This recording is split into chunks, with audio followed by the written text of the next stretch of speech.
जब मंत्री को पहलवान की पत्नी ने कहा कि राजा तो यहाँ पर नहीं है, वे उसी दिन चले गए थे। यह सुनकर मंत्री सोचने लगा कि अब मैं पहलवान की पत्नी को अपने दिल की बात बता दूं। मंत्री बोला, मैं इसलिए आया हूँ कि तुम्हें बता दूं। देखो, पहलवान अब वापस नहीं आएगा। वह हिमालय के जंगलों में गया है और शायद अब जीवित नहीं रहेगा। तुम यहाँ अकेली कैसे रहोगी? इससे तो अच्छा है कि तुम मेरे साथ महल में चलो। मैं तुम्हें महाराज के महल में रख लूंगा। पहलवान की पत्नी ने जब मंत्री की बात सुनी तो वह उसकी नीयत समझ गई। उसने बड़ी समझदारी से काम लिया और बोली, ठीक है, आप पहले अंदर बैठिए। इस प्रकार वह मंत्री को अंदर ले गई और उसी चारपाई पर बैठने को कहा। मंत्री जैसे ही चारपाई पर बैठा, वह सीधे कुएं में गिर पड़ा। मंत्री को देखकर राजा बोला, मंत्री जी, तुम यहाँ कैसे? मंत्री ने हैरानी से पूछा, महाराज, आप यहाँ कैसे? राजा ने जवाब दिया, मैं तो पहलवान की पत्नी के चक्कर में फंस गया हूँ। अब तू भी आ गया है तो और अच्छा हुआ। इस प्रकार राजा और मंत्री दोनों कुएं के अंदर फंस जाते हैं। 2-4 दिन बीतने के बाद राजा के सेनापति ने सोचा कि मंत्री भी राजा को ढूंढने पहलवान के घर गया था, लेकिन वह भी अब तक वापस नहीं आया। मुझे जाकर देखना चाहिए कि आखिर हुआ क्या है। यह सोचकर सेनापति भी पहलवान के घर की ओर चल पड़ा। शाम होने पर जब वह वहां पहुंचा तो पहलवान की सुंदर पत्नी को देखकर उसकी नीयत भी खराब हो गई। पहलवान की पत्नी उसे भी अंदर ले गई और उसी खाट पर बैठने को कहा। जैसे ही सेनापति बैठा, वह भी कुएं में गिर गया जहां राजा और मंत्री पहले से ही पड़े थे। राजा बोला,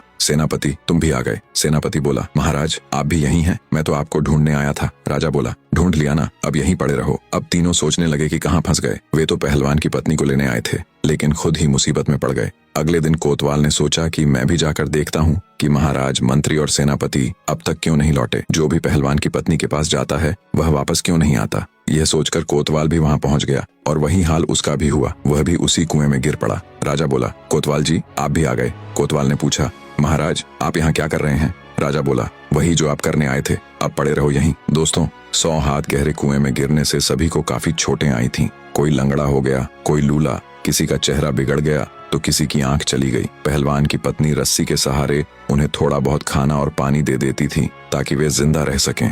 इस तरह लगभग 15 दिन बीत गए। अब चारों कुएं में पड़े पड़े बीमार पड़ने लगे। अब राजा मन ही मन सोचने लगा, यहाँ से बाहर कैसे निकला जाए और फिर क्या हुआ। जानने के लिए चैनल को सब्सक्राइब करें और कमेंट में नेक्स्ट पार्ट जरूर लिखें।